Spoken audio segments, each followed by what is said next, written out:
صرف ان دنوں کی قبولیت میں اور اللہ کے بارے میں ان کے ظن میں اور سختی میں ان کے سلوک میں قسم و اسباب اور نتائج کے تصورات میں اختلافات پائے جاتے تھے، اور پھر وہاں آزمائش و امتحان کامل اور دقیق تھا، اور مؤمنین اور منافقین کے درمیان فیصلہ کن امتیاز پایا جاتا تھا جس میں تردد نہ تھا۔ منافقین کے متعلق قرآن کی گفتگو۔ اسی طرح قرآن کریم نے ان منافقین کے موافق تقریب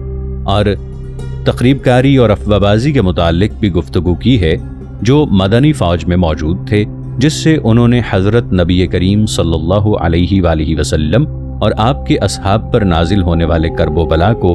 دگنا کرنے میں پارٹ ادا کیا۔ ارشاد باری تعالی کا مفہوم ہے، اور جب منافقین اور وہ لوگ جن کے دلوں میں بیماری تھی کہہ رہے تھے کہ اللہ اور اس کے رسول نے ہم سے جھوٹا وعدہ ہی کیا ہے، اور یہ بات یوں ہے کہ ان فیصلہ کن گھڑیوں میں جن میں مسلمانوں پر خوف و رعب چھا گیا تھا، بعض منافقین کھڑے ہو گئے اور کھڑے ہو کر یہ منافقین اللہ اور اس کے رسول کے وعدے سے ٹھٹھا کرنے لگے جو انہوں نے مؤمنین سے مدد کے بارے میں کیا تھا، اور کہنے لگے محمد صلی اللہ علیہ وآلہ وسلم نے ہم سے وعدہ کیا تھا کہ ہم قیصر و کسریٰ کے خزانے کھائیں گے، اور اب ہم میں سے کوئی خوف کے مارے قضائے حاجت کو بھی نہیں جا سکتا۔ اللہ اور اس کے رسول نے ہم سے جھوٹا وعدہ ہی کیا ہے، نعوذ باللہ۔ اور اسی طرح قرآن کریم نے ان منافقین کے گروہ کے متعلق بھی جب کرب شدت اختیار کر گیا اور مصیبت کے حلقے مضبوط ہو گئے گفتگو کی ہے، جو سپاہیوں کے درمیان فرار اور شکست کی روح پھیلانے کے لیے گئے۔ انہوں نے اسلامی فوج کی صفوں کے اندر کمزوری اور انتشار پیدا کرنے کے جذبے سے یہ کام کیا۔ اللہ تعالیٰ فرماتا ہے، جب ان میں سے ایک گروہ نے کہا اے اہل یثرب تمہارے لیے ٹھہرنے کی کوئی جگہ نہیں، واپس چلے جاؤ، اور ان میں سے ایک فریق حضرت نبی کریم صلی اللہ علیہ وآلہ وسلم سے اجازت مانگنے لگا۔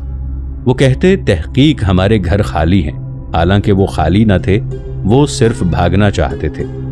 اور اگر انہیں مدینہ کی اطراف سے ان کے پاس لایا جاتا، پھر ان سے جنگ کے متعلق دریافت کیا جاتا تو وہ اسے دے دیتے اور وہاں تھوڑا عرصہ ہی ٹھہرتے،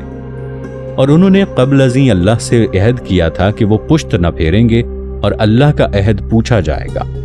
اور قرآن کریم ان منافقین کے عیوب کو مسلسل بیان کرتا ہے جنہوں نے احزاب کے روز برا طریق اختیار کیا۔ فرماتا ہے، کہہ دیجئے اگر تم نے موت یا قتل سے فرار اختیار کیا تو فرار تمہیں ہرگز فائدہ نہ دے گا، اور اس وقت تمہیں تھوڑا فائدہ ہی ہوگا۔ کہہ دیجئے اگر اللہ تمہارے ساتھ برائی کرنا چاہے یا تم پر مہربانی کرنا چاہے تو کون تمہیں اللہ سے بچائے گا، اور وہ اپنے لیے اللہ کے سوا کوئی دوست اور مددگار نہ پائیں گے۔ اور قرآن کریم منافقین کی خبیث اور تخریب کار فطرت کے متعلق بھی گفتگو کرتا ہے، جو جہاد سے پیچھے رہنے اور دوسروں کو حضرت نبی کریم صلی اللہ علیہ وآلہ وسلم کے گرد سے چلے جانے اور ان روکنے والے منافقین کی صفوں میں منظم ہو جانے کی فطرت ہے۔ اسی طرح وہ ان کی کمزوری اور بزدلی کی حالت کی بھی تصویر کشی کرتا ہے جو جنگ کے وقت ان کے دلوں میں جاگزیں ہوتی ہے، حالانکہ حالت امن میں وہ بڑے منہ پھٹ، زبان دراز اور سخت نقاد ہوتے ہیں۔ اللہ تعالیٰ فرماتا ہے، جس کا ترجمہ ہے، اللہ تم میں سے روکنے والوں اور اپنے بھائیوں کو ہمارے پاس آ جاؤ کہنے والوں کو جانتا ہے، اور وہ جنگ میں کم ہی آتے ہیں۔ وہ تمہارے بارے میں بخیل ہیں، اور جب خوف آتا ہے تو تو انہیں دیکھے گا کہ وہ تیری طرف دیکھتے ہیں، اور ان کی آنکھیں اس شخص کی طرف گھومتی ہیں جس پر موت کی غشی طاری ہو، اور جب خوف چلا جاتا ہے تو وہ تمہیں تیز زبانوں کے ساتھ ملیں گے اور بھلائی کے بارے میں بخیل ہوں گے۔ یہ لوگ ایمان نہیں لائے،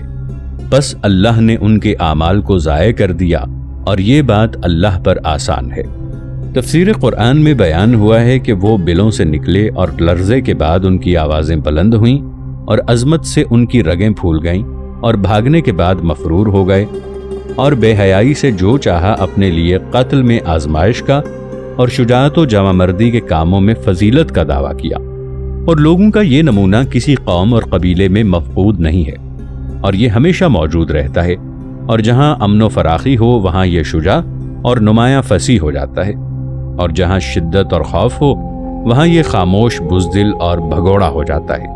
اور وہ بھلائی کے کاموں میں بخیل ہوتا ہے اور اہل خیر اس کی زبان درازی کی تکلیف پاتے ہیں۔ ناظرین، آگے بڑھنے سے پہلے کامنٹ سیکشن میں ہمیں اپنی آراء سے ضرور آگاہ کیجیے گا کہ آپ کو ہماری یہ سیریز کیسی لگ رہی ہے۔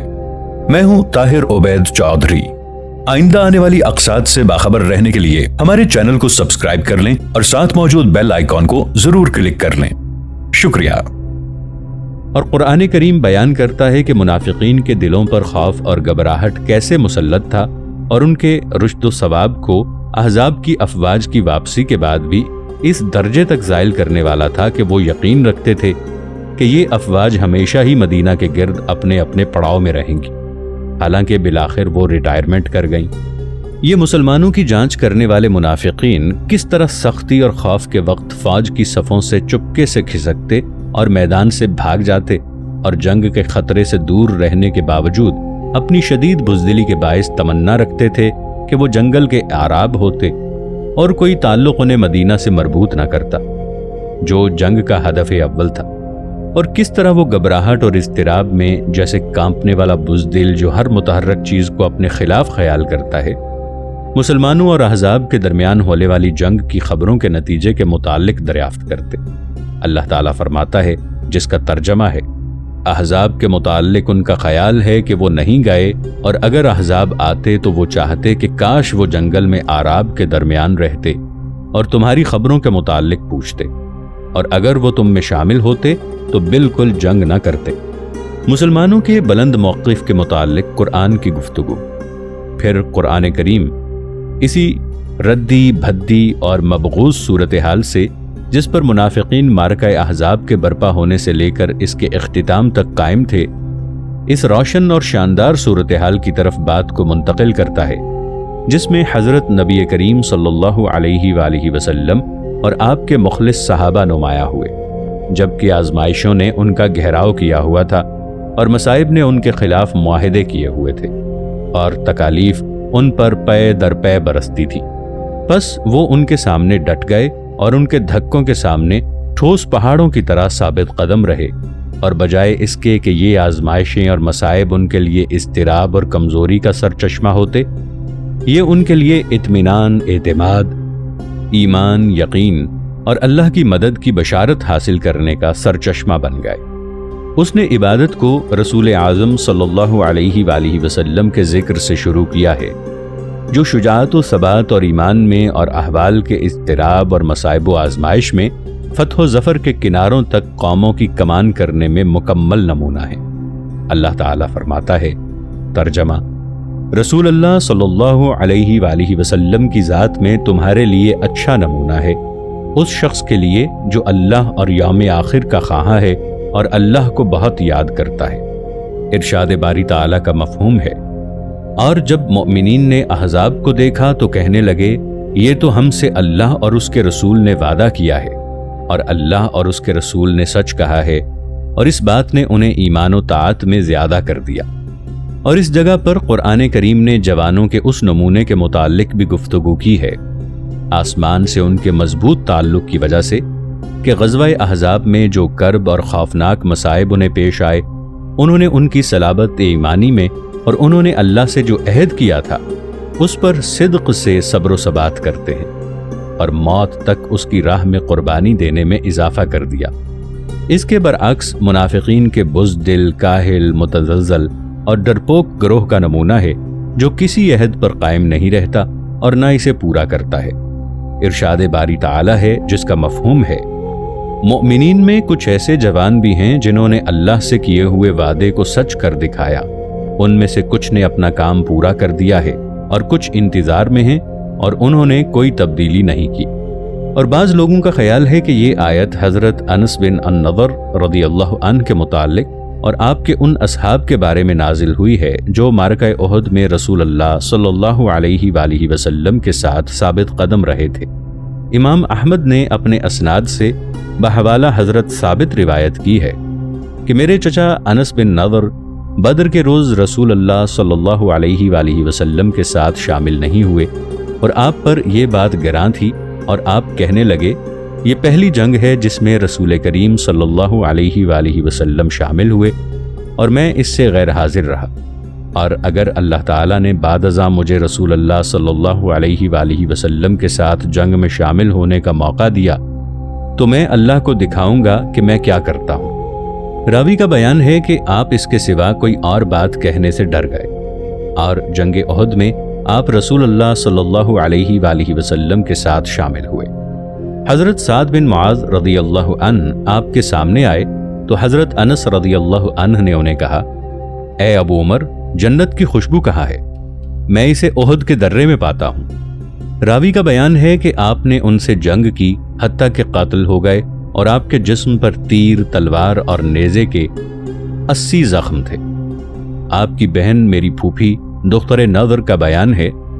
کہ میں نے اپنے بھائی کو اس کی انگلی سے پہچانا۔ راوی کا بیان ہے کہ پھر یہ آیت نازل ہوئی، من المؤمنین رجال۔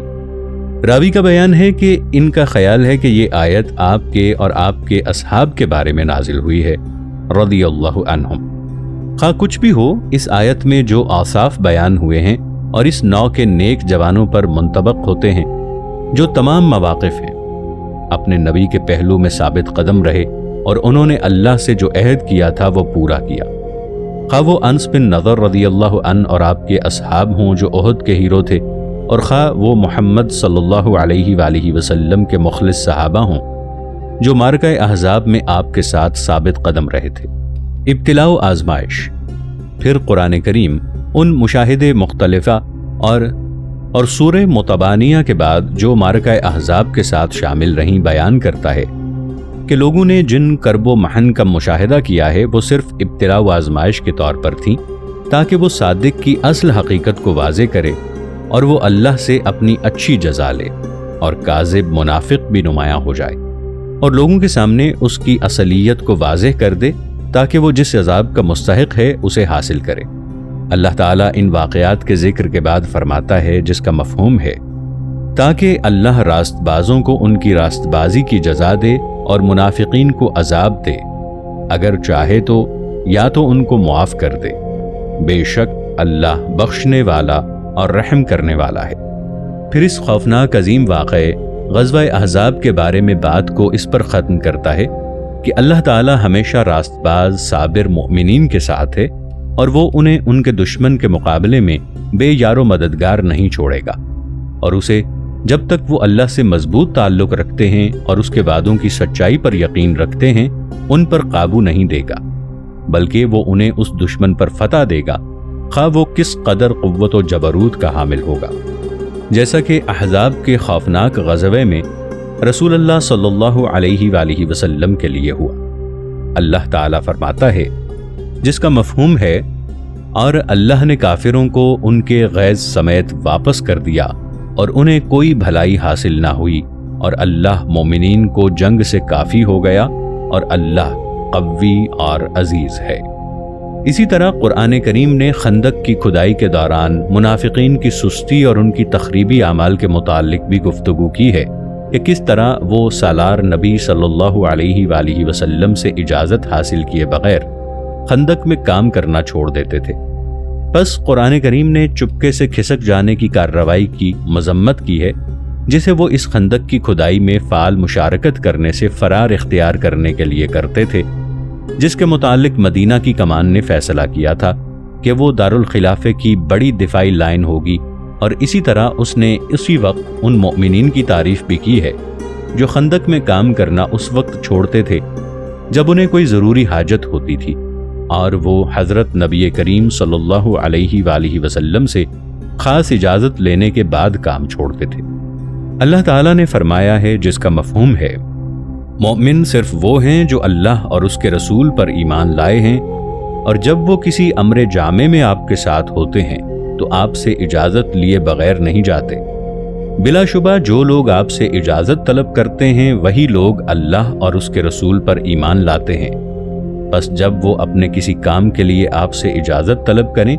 تو آپ ان میں سے جسے چاہے اجازت دیں اور اللہ سے ان کے لیے بخشش مانگیں، بے شک اللہ بخشنے والا اور رحم کرنے والا ہے۔ پھر اللہ تعالیٰ نے منافقین کو انتباہ کرتے ہوئے کہا ہے، جس کا ترجمہ ہے، تم رسول کی پکار کو اپنے درمیان یوں نہ بناؤ جیسے تم ایک دوسرے کو پکارتے ہو، اللہ ان لوگوں کو جانتا ہے جو تم سے چپکے سے آنکھ بچا کر کھسک جاتے ہیں، بس وہ لوگ جو اس کے حکم کی مخالفت کرتے ہیں ڈر جائیں کہ انہیں فتنہ یا عذاب علیم پہنچے۔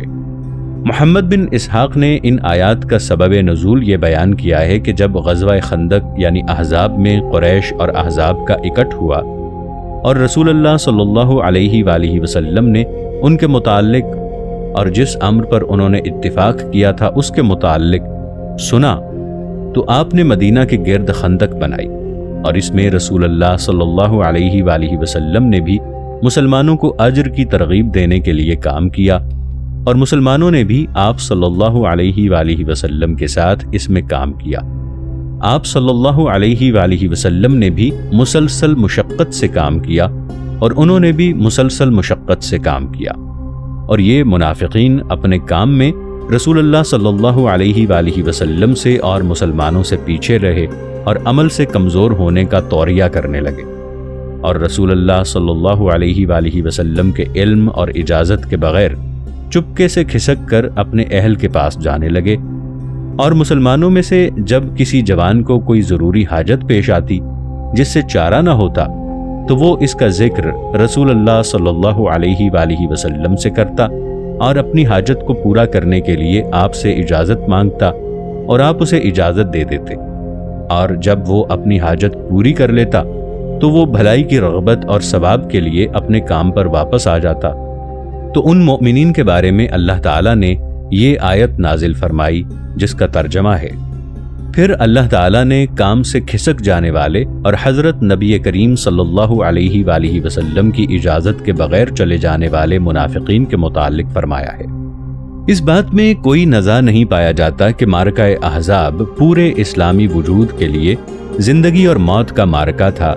اسی طرح یہ ان لوگوں کی نسبت سے جنہوں نے اس کی منصوبہ بندی کی اور اس کی ذمہ داری لی، ان کے کھو جانے والے اقتدار اور ضائع شدہ روب و ہیبت کی واپسی کی واحد امید تھا، اور یہ بات مسلمانوں کا خاتمہ کرنے اور ان کی ہستی کو وجود سے مٹانے سے ہو سکتی تھی۔ اس لیے غزوہ احزاب سب سے بڑی عسکری کارروائی تھی جو یہودیت اور بت پرستی عہد نبوی میں اسلام کے خلاف بروئے کار لائی۔ معرکہ احزاب لڑنے والوں کی جانب سے عظیم تیاریوں اور دقیق تنظیمات میں بازی لے گیا۔ دشمنان اسلام نے اسلام کے خلاف جو جنگیں اور حملے کیے، یہ غزوہ ان سب سے زیادہ منظم اور دقیق ترتیب پر مبنی تھا، اور اس جنگ میں دشمن کی افواج سب سے بڑی عسکری قوت تھیں جن کا مسلمانوں نے اپنے گھر کے صحن میں سامنا کیا، بلکہ سب سے بڑی جانباز اور جنگجو قوت تھیں جن کے سامنے مسلمان 1 اور 10 کی نسبت سے کھڑے ہوئے۔ مسلمانوں کے موقف کی کمزوری، ہر مادی چیز تباہ کن طریق پر اشارہ کر رہی تھی کہ عنقریب احزاب کو مسلمانوں پر غلبہ حاصل ہو جائے گا، اور ان کا انجام صرف عسکری اندازے کے مطابق ایسی بات تھی جس سے فراغت ہو چکی تھی، اور اس کے اسباب کچھ یوں تھے۔ نمبر 1، دشمن کی فوج ہر مادی چیز میں زبردست برتری کی حامل تھی۔ عرب قرشیوں اور غطفانیوں کے 10,000 جانبازوں نے، جنہیں نہایت اچھے طریق پر تیار کیا گیا تھا، مدینہ کو ڈھانپ لیا، اور یہ سب کے سب مسلمانوں پر برافوختہ تھے۔ ان عظیم عسکری قوات کی امداد سرکش یہودیوں کا راس المال کر رہا تھا، اور خبیث فریبکار اسرائیل سوچ ان کے لیے منصوبہ بندی کر رہی تھی، اور ان عظیم افواج کے بالمقابل دوسری جانب فقط 1,000 جانباز تھا جو ایمان کے سوا ہر مادی قوت میں اس فوج سے کم تھا۔ نمبر 2، یہود کی عہد شکنی۔ اس تباہ کن خطرے کے علاوہ جس کے مقابلے کے لیے ساری اسلامی فوج کھڑی تھی اور وہ خوفناک قرشی اور نجدی افواج کی صورت میں مشتمل تھا، اس فوج کو ایک خوفناک اور ہلا دینے والا دھکا لگا، اور وہ بنی قریظہ کے یہود کا عہد شکنی کرنا، اور ان فیصلہ کن اور خوفناک گھڑیوں میں یہ لوگ اسلامی فوج کی لائنوں کے پیچھے تھے، جنگ کرنے والوں کے ساتھ منظم ہو جانا ہے۔ حالانکہ مسلمانوں اور بنی قریظہ کے درمیان مشترکہ دفاع کا معاہدہ تھا، اور یہ بات طے شدہ تھی کہ یہود اس معاہدے کے بموجب مدینہ کا دفاع کرنے والی فوج کا حصہ ہوں گے، لیکن یہود نے بجائے اس کے کہ اپنے حلیف مسلمانوں کی پیٹھ ٹھونکیں اور ظالم جنگ بازوں کے خلاف ان کے پہلو میں کھڑے ہوں، وہ ان جنگ بازوں کے ساتھ مل گئے اور وہ تقریباً 1000 جانباز تھے۔